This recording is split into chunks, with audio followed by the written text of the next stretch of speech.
Hi అండి, అందరికీ నమస్తే. Welcome back to Revathi's kitchen.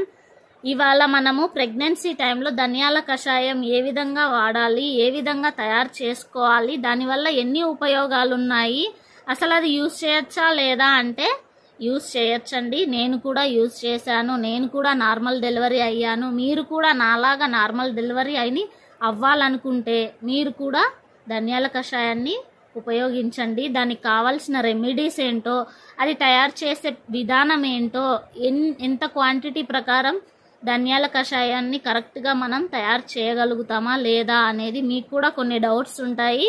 So ఇవాళ నేను మీ డౌట్స్ అన్ని క్లియర్ చేద్దామని కరెక్ట్ రెమెడీస్తో ధనియాల కషాయం ఎలా తయారు చేసుకోవాలో చూపిద్దామని వచ్చేసానండి.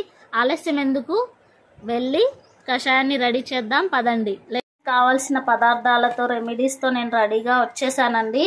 సో జీలకర్ర, ధనియాలు, ఇంకా సొంటి లేదా అల్లం తీసుకోవచ్చు. సొంటి లేకపోతే ఒక 6-7 మిరియాలు, యాలకులు, కొంచెం చిటికెడు బెల్లం అండి, నిమ్మకాయ అంత బెల్లం తీసుకోవాలి. సో దీన్ని మనం కషాయాన్ని ఇప్పుడు మనం ఎలా తయారు చేసుకోవాలో చూసేద్దామండి. ముందుగా ఇవి ధనియాలు, జీలకర్ర, యాలకులు, ఇంకా మిరియాలు, ఇవి కచ్చా పచ్చగా మనం గ్రైండ్ చేసుకోవాలండి. గ్రైండ్ చేసి తీసుకోవాలి. సో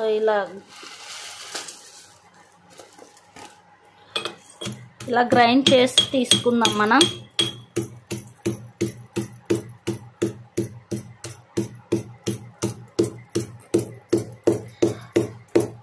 ఎన్ని మంత్స్ యూజ్ చేయాలి, ఎన్ని మంత్స్ పడిన తర్వాత ఇవి కషాయాన్ని వాడచ్చు, నేను మీకు ఫుల్ డీటెయిల్స్ చెప్దామని వీడియో తీస్తున్నానండి. ఇది తయారు చేయడం చాలా ఈజీ అండి, 2 మినిట్స్లో అయిపోతుంది. కానీ దీని గురించి ఉపయోగాలన్నీ మీతో షేర్ చేసుకోవాలి కాబట్టి టైం ఎక్కువ వీడియో తీద్దామని డిసైడ్ అయ్యాను. తయారు చేసుకునే విధానం అయితే చాలా ఈజీ అండి, చూసారు కదా. ఇలా కచ్చా పచ్చగా మనం గ్రైండ్ చేసుకోవాలండి. సాఫ్ట్గా గ్రైండ్ చేసుకోవాల్సిన అవసరం లేదు. ఇలా కచ్చా పచ్చగా గ్రైండ్ చేసుకుంటే సరిపోతుంది. ఇప్పుడు మనం స్టవ్ వెలిగించుకొని ఒక బౌల్ తీసుకొని 1 గ్లాస్ వాటర్ వేసుకోవాలండి. ఇలా 1 గ్లాస్ వాటర్ వేసుకోవాలి. 1 గ్లాస్ అంటే 200 ml అండి.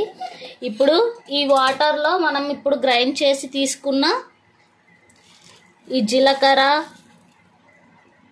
ధనియాలు, ఇంకా సొంటి, ఈ చిటికెడు బెల్లంని మనం వేసేసేయాలి. ఇది బాగా మరగనివ్వాలి వాటరు. లో ఫ్లేమ్ అయినా సరే, మీడియం ఫ్లేమ్ అయినా, హై ఫ్లేమ్ అయినా సరే, వాటర్ అయితే బాగా మరగనివ్వాలండి. ఇలా బురుగు వచ్చేటప్పుడు మనం లో ఫ్లేమ్లో పెట్టేసుకోవాలండి. 200 ml వాటర్ క్వాంటిటీ తీసుకున్నాం కాబట్టి ఈ వాటర్ మనం 100 ml అయ్యే వరకు ఇది బాగా మరగనివ్వాలి. అంత బాగా ఉడకాలి ఈ వాటర్ అనేది. ఈ ఇంగ్రీడియంట్స్ అన్నీ ఆ వాటర్లోకి బాగా అంతా తీసుకుంటుందండి. అదంతా ఇంకిపోయే వరకు మనం బాగా మరగనివ్వాలి. అప్పుడే ఈ కషాయం అనేది పర్ఫెక్ట్గా వస్తుంది. అందరూ మసాలాలన్నీ కలిపి కషాయం చేసుకోవాలి, అది తాగితే మంచిది అని అనుకుంటారండి. అలా మాత్రం మనం ఎప్పుడూ చేయకూడదు. కడుపులో బాగా మండుతుంది అలా చేస్తే. ఈ విధంగా చేస్తే కడుపులో మంట అనేది ఉండదు, డైజెస్టింగ్ ప్రాబ్లం అనేది ఉండదు, చాలా బాగుంటుంది. మీకు దీనివల్ల ఉపయోగాలు కూడా ఇది తయారైన తర్వాత చెప్తానండి, క్లియర్గా చెప్తాను.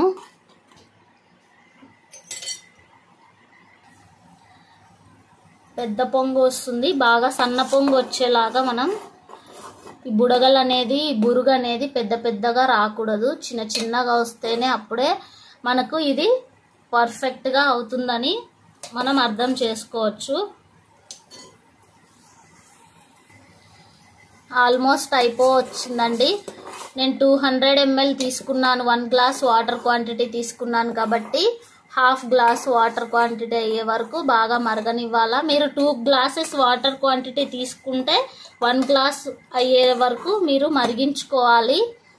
సో చెప్పిన క్వాంటిటీస్ ప్రకారం మీరు కూడా చేసి చూడండి ఫ్రెండ్స్, చాలా యూజ్ అవుతుంది.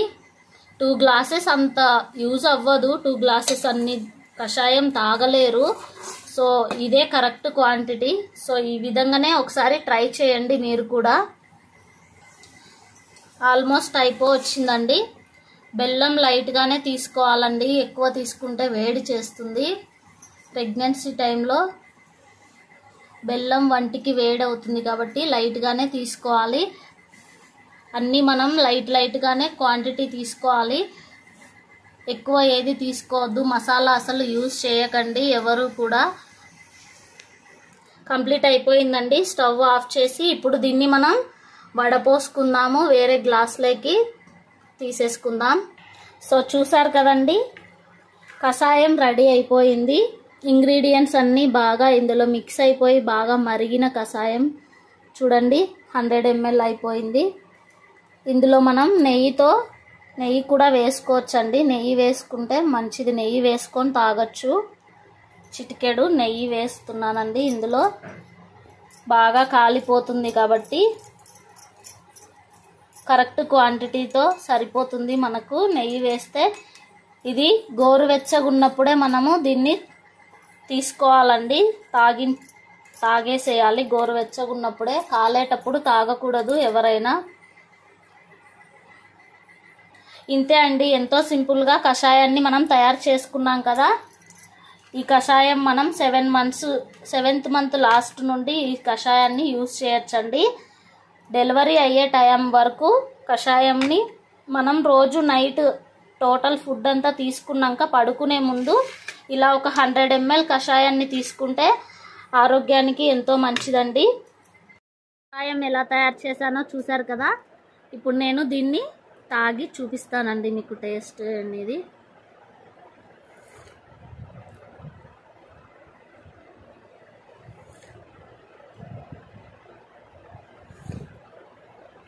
అలవాటు అయిపోయిందండి. ప్రెగ్నెన్సీ టైంలో ఎలాగో తాగాను కాబట్టి చాలా బాగుంటుంది. ఘాటుగా బెల్లం వేసుకున్నాం కాబట్టి కాస్త తీయగా అన్నీ మనం వేసుకున్న రెమెడీస్ అన్నీ కరెక్ట్గా సరిపోయాయి. అన్నీ దీంట్లో ఎన్ని రెమెడీస్ వేసుకున్నామో అంత ఫ్లేవర్ మనకు తాగేటప్పుడు తెలిసిపోతుంది. సో ఎవరైనా ప్రెగ్నెన్సీగా ఉన్న వాళ్ళందరూ ఈ కషాయాన్ని యూజ్ చేయండి. 7th మంత్ లాస్ట్ నుండి, మళ్ళీ చెప్తున్నాను బాగా వినండి, 7th మంత్ లాస్ట్ నుండి డెలివరీ అయ్యే వరకు ఈ కషాయాన్ని మనం యూజ్ చేయొచ్చు. రోజు నైట్ పడుకునే ముందు 100 ml కషాయం ఇలా చేసుకొని తాగేయచ్చండి. ఫుడ్ అంతా తీసుకున్నాక పడుకునే ముందు వేడి నీళ్ళైనా తాగితే చాలా మంచిది. ప్రెగ్నెన్సీ లేడీస్ మెయిన్గా వాకింగ్ బాగా చేయాలండి. వాటర్ క్వాంటిటీ బాగా తీసుకోవాలి. ఈ కషాయం ఫాల్స్ పెయిన్స్ ఏదైనా వస్తే ఈ కషాయం తాగడం వల్ల ఆ పెయిన్స్ అనేవి పోతాయండి. ట్రూ పెయిన్స్ ఏవైనా రాలేదు, ట్రూ పెయిన్సే రాలేదు అని అంటే డెలివరీ టైం ముందు ఉన్నప్పుడు 1 వీక్ ముందు నుండి ఈ కషాయం ప్రతిరోజు తీసుకోండి. మీకు తప్పకుండా పెయిన్స్ అనేది వస్తాయి. మీరు కంపల్సరీ నార్మల్ డెలివరీ అవుతారండి. ఈ కషాయం తాగడం వల్ల ఫుడ్ తీసుకుంటారు కదండి, సో పొట్ట అనేది తేలిగ్గా ఉంటుంది. కషాయం తాగడం వల్ల బాగా వాకింగ్ చేస్తాము, అలసిపోతాం కదా, ఆ అలసట అనేది ఉండదు. చాలా ఫ్రెష్గా అనిపిస్తుంది. నెక్స్ట్ నిద్ర పట్టకపోయినా, మనకి డైజెస్ట్ కాకపోయినా ఈ కషాయం వల్ల అవి కూడా ప్రాబ్లమ్ సాల్వ్ అవుతాయి. సో బాగా యూజ్ చేసుకోవచ్చు, ఎవరైనా వాడచ్చు. మెయిన్ ప్రెగ్నెన్సీ లేడీకి ఎక్కువగా యూజ్ అవుతుంది. తప్పకుండా ట్రై చేయండి. బీ హ్యాపీ, ఆరోగ్యంగా ఉండండి, హెల్దీగా ఉండండి. ఈ వీడియో మీకు నచ్చినట్లయితే లైక్ చేయండి, షేర్ చేయండి. ఇలాంటి మరెన్నో వీడియోస్ కోసం రేవతీస్ కిచెన్ యూట్యూబ్ ఛానల్ని తప్పకుండా సబ్స్క్రైబ్ చేయండి ఫ్రెండ్స్. ఏదైనా డౌట్ ఉంటే కామెంట్ బాక్స్లో కామెంట్ చేయండి. ఈ కషాయం మీరు కూడా చేసుకొని మీ ఫీడ్బ్యాక్ని నాకు తెలపండి. Thanks for watching. నెక్స్ట్ మరొక వీడియోతోటి మీ ముందుకు వస్తాను. మీ రేవతి.